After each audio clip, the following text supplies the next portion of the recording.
Africa के जंगल में टुनटुनी चिड़िया अपने बच्चों के साथ रहती थी। उसका पति टुन्नू चिड़ा जेल में बंद था बिना किसी जुर्म के। टुनटुनी बहुत दुखी थी, उसका घर बहुत कमजोर हो चुका था। अचानक एक दिन जंगल में घोषणा होती है, सुनो सुनो सुनो, 2 दिनों बाद जंगल में बहुत ही भयंकर तूफान आने वाला है। इसलिए महाराज ने सभी पक्षियों को यह आदेश दिया है कि वो इस जंगल को छोड़कर किसी सुरक्षित जगह पर चले जाएं। सुनो सुनो सुनो। ये घोषणा सुनते ही सभी पक्षी बहुत परेशान हो जाते हैं। मम्मा मम्मा, अब हम लोग कहाँ जाएंगे? पापा भी हमारे साथ नहीं है। तब तक आप लोग कमेंट में बताएं 69 - 49 कितने होते हैं। बच्चों, महाराज का हुक्म है, हमें यहाँ से कहीं और जाना ही पड़ेगा। चलो जल्दी चलते हैं, पता नहीं कब तूफान आ जाए। वैसे भी हमारा घर कमजोर है, ज्यादा देर तक ये बारिश नहीं सह पाएगा। टुनटुनी अपने बच्चों के साथ पास वाले जंगल जाने के लिए निकल पड़ती है, लेकिन रास्ते में बारिश शुरू हो जाती है। बच्चों, आओ हम लोग इस पेड़ पर बैठते हैं, बारिश रुकते ही हम आगे बढ़ेंगे। टुनटुनी अपने बच्चों के साथ पेड़ पर छप्पर डालकर बैठ जाती है। थोड़ी देर बाद गोलू भूख से रोने लगता है। मम्मा, भूख लगी है। मम्मा, मुझे भी भूख लगी है। क्या करूं? मेरे बच्चे भूखे हैं। जल्दी जल्दी में मैं बच्चों को कुछ खिला भी ना सकी। मुझे अपने बच्चों के लिए भोजन का इंतजाम करना होगा। सुनहरी बेटा, तू अपना और भाई का ध्यान रखना, यहाँ से बाहर मत निकलना। मैं भोजन लेकर अभी आती हूँ। टुनटुनी भोजन की तलाश में चली जाती है। इधर गोलू सुनहरी से कहता है, दीदी, मुझे बारिश में भीगना बहुत अच्छा लगता है। चलो ना, बारिश में भीगते हैं। ना पापा ना, मम्मा को पता चलेगा तो वो हम दोनों को बहुत पीटेंगी। चलो ना दीदी, माँ को कैसे पता चलेगा? माँ तो भोजन लेने गई है। तुम्हें भी तो बारिश में भीगना अच्छा लगता है ना? चलो ना दीदी। सुनहरी और गोलू दोनों बारिश में भीगने लगते हैं। तभी शिकारी चील गोलू को पंजे में दबाकर उड़ जाता है। मम्मा मम्मा जल्दी आओ, मम्मा वो चील गोलू को उठाकर ले गया। सुनहरी जोर जोर से रो रही थी। तभी टुनटुनी भोजन लेकर आती है। क्या हुआ बेटा तुम्हें? गोलू कहाँ है? मम्मा, एक चील गोलू को उठाकर ले गया। लेकिन मैं तुम दोनों को यहाँ छुपा कर गई थी बिटिया, फिर कैसे? मम्मा, मैं और गोलू बारिश में भीग रहे थे, तभी वो चील पता नहीं कहाँ से आ गया और गोलू को पकड़ लिया। हमने आपकी बात नहीं मानी। चलो यहाँ से बेटा, हम लोग आगे चलते हैं। शाम होने तक किसी जंगल में पहुँच जाए, यही बहुत है। टुनटुनी चिड़िया अपनी बेटी सुनहरी के साथ आगे का सफर पूरा करती है। उसे दूसरे जंगल में एक गुलाब का घर दिखाई देता है। वो उस घर के पास जाती है और दरवाजा खटखटाती है। कौन हो तुम दोनों? हम दोनों परदेसी हैं बहन। हमारे जंगल में बहुत बड़ा तूफान आया हुआ है। कुछ दिनों के लिए अपने गुलाब घर में हमें रहने को दे दो। तूफान थमते ही हम दोनों यहाँ से चले जाएंगे। आ जाओ अंदर तुम दोनों, मेरे गुलाब घर में बहुत जगह है। तुम दोनों जब तक चाहो रह सकती हो। टुनटुनी खुशी खुशी अपनी बेटी सुनहरी के साथ उस गुलाब घर में रहने लगती है। कुछ दिन बाद बारिश थम जाती है। सुंदरी बहन, हमें इजाजत दो, अब हम चलते हैं। आपका बहुत धन्यवाद, आपने हमारे तूफान से बचने में मदद करी। सुंदरी कौवी एक भली जादूगरनी कौवी थी। उसे टुनटुनी के हाल पर दया आ जाती है। ये लो टुनटुनी बहन, ये जादुई गुलाब के बीज है। इसे एक सुरक्षित जगह देखकर मिट्टी में दबा देना, ये गुलाब घर में बदल जाएगा। टुनटुनी इस बीज को सुंदरी से लेकर नदी किनारे की मिट्टी में दबा देती है। अगली सुबह वहाँ गुलाब घर देखकर दोनों माँ बेटी खुश हो जाती हैं और खुशी खुशी उसमें बाकी की जिंदगी काट देती हैं।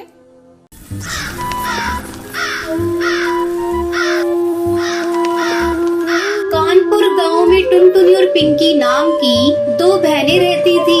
टुनटुनी चिड़िया बहुत अच्छी स्वभाव की थी। वही पिंकी चिड़िया दिखने में बहुत सुंदर थी। वो स्वभाव से बहुत ही घमंडी और लालची थी। वो टुनटुनी चिड़िया से बहुत ही बुरा बर्ताव करती थी।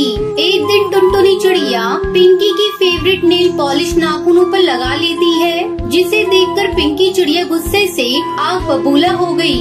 क्योंड़ी, तेरी हिम्मत कैसे हुई मेरी नेल पॉलिश को हाथ लगाने की? तेरे काले हाथों में नेल पॉलिश अच्छी नहीं लगती। तूने मेरी नेल पॉलिश गंदी कैसे कर दी? पता है कितनी महंगी नेल पॉलिश थी? पिंकी, तुम तो मेरी सगी बहन हो, फिर तुम मेरे साथ ऐसा बर्ताव क्यों करती हो? तेरे जैसी गंवार मेरी बहन नहीं हो सकती। कहाँ मैं इतनी सुंदर पढ़ी लिखी और कहाँ तू गंवार 5th पास। चल अब जल्दी से मेरे घोंसले से बाहर निकल। खबरदार, आगे से मेरे किसी भी नेल पॉलिश को हाथ लगाया तो। अपनी बहन पिंकी की बात सुन टुनटुनी चिड़िया बहुत दुखी होकर अपने घोंसले में चली गई। उसी गांव में जंगल के पास एक गुफा में एक दुष्ट जादूगर कौवा रहता था। उस जादूगर ने एक दिन नदी किनारे अपनी जादुई शक्ति से एक मायावी नेल पॉलिश का पेड़ लगाया। आखिरकार मायावी नेल पॉलिश का पेड़ यहाँ लग ही गया। हा हा हा। अब जो भी चिड़िया इस पेड़ से नेल पॉलिश लेकर अपने नाखूनों पर लगाएगी तो वो मेरे कब्जे में आ जाएगी। ऐसे ही एक एक करके गांव की सभी चिड़ियों को अपनी मुट्ठी में कर लूंगा। उसके बाद मैं सबकी बलि चढ़ा दूंगा। फिर मैं दुनिया का सबसे शक्तिशाली जादूगर बन जाऊंगा। ऐसे ही एक दिन पिंकी चिड़िया अपनी कुछ सहेलियों के साथ नदी किनारे घूमने गई। तभी उनकी नजर नेल पॉलिश के पेड़ पर पड़ी। पेड़ पर रंग बिरंगी नेल पॉलिश देखकर पिंकी चिड़िया अपनी सहेलियों से बोली, अरे लूसी, देखो तो मैंने ऐसा पेड़ कभी नहीं देखा। इस पेड़ पर तो ढेर सारे सुंदर सुंदर नेल पॉलिश लगी हुई है। वैसे भी मेरी फेवरेट नेल पॉलिश उस गंवार टुनटुनी ने खराब कर दी। चलो इस पेड़ से नेल पॉलिश तोड़ लेते हैं।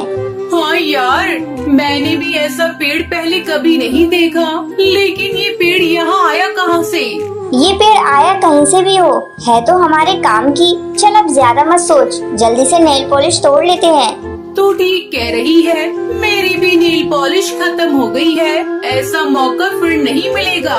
मुफ्त में इतने सारी नेल पॉलिश मिल रही है। इतना कहकर पिंकी चिड़िया और उसकी सहेलियाँ उस जादुई नेल पॉलिश के पेड़ से अपने लिए ढेर सारी नेल पॉलिश तोड़ लेती है। घर जाकर जैसे ही वो दोनों नेल पॉलिश अपने नाखूनों पर लगाती है, नेल पॉलिश लगाते ही वो दोनों जादूगर की गुफा में पहुंच जाती है। अपने आप को गुफा में पाकर तीनों बहुत घबरा गई। अरे ये हम कहाँ आ गए? तभी वहाँ जादूगर कौवा आया और हंसते हुए बोला, हा हा हा। अरे वाह सुंदर चिड़ियों, तुम्हारा स्वागत है। आखिरकार गांव की चिड़ियों ने मेरे बनाए गए मायावी पेड़ में से नेल पॉलिश लगा ही ली। ऐसा कहकर जादूगर जोर जोर से हंसने लगा। प्लीज हमें छोड़ दो, हमसे गलती हो गई, हमें मत मारो। अरे चुप, तुम्हारी जैसी सुंदर चिड़ियों की बलि देखकर मेरे कुल देवता बहुत खुश होंगे और मुझे बहुत जल्द शक्तिशाली बना देंगे। मैंने जादुई नेल पॉलिश का पेड़ इसलिए तो लगाया था ताकि गांव की चिड़िया मेरे बनाए हुए जाल में फंस जाए। अब तुम दोनों मेरे कब्जे में हो। अब तुम्हें मेरे चंगुल से कोई नहीं बचा सकता। हा हा हा।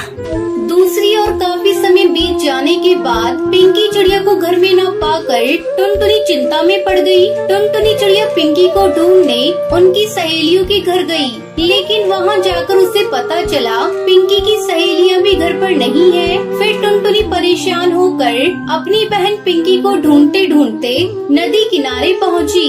तभी उसकी नजर उस नेल पॉलिश के पेड़ पर पड़ी। उस पेड़ को देखकर टुनटुनी चौंक गई और सोचने लगी, अरे ये कैसा पेड़ है? इस पर तो रंग बिरंगी नेल पॉलिश लगी हुई है। मैंने आज तक कभी किसी पेड़ पर नेल पॉलिश लगी हुई नहीं देखी। कल जब मैं यहाँ आई थी तब ये पेड़ यहाँ पर नहीं था। फिर अचानक रातों रात ये पेड़ यहाँ कैसे आ गया? कहीं कुछ गड़बड़ तो नहीं है? वो सोच ही रही थी कि तभी वहाँ एक सुंदर सी चिड़िया आई और उस पेड़ में से नेल पॉलिश निकालकर अपने नाखूनों पर लगाने लगी और देखते ही ही देखते वो अचानक गायब हो गई। ये नजारा देख टुनटुनी हक्का बक्का रह गई। लगता है ये कोई मायावी पेड़ है और किसी ने इसका गलत इस्तेमाल करने के लिए यहाँ लगाया है। मुझे लगता है मेरी बहन भी नेल पॉलिश को लगाकर गायब हुई है। मुझे अपनी बहन तक पहुँचने के लिए ये नेल पॉलिश लगानी होगी।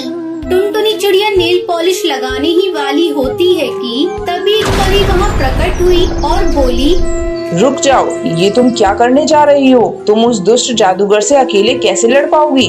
मुझे अपनी बहन को किसी भी कीमत में बचाना है, चाहे मेरी जान ही क्यों न चली जाए। साथ ही मुझे गांव की बाकी चिड़ियाओं की भी जान बचानी है।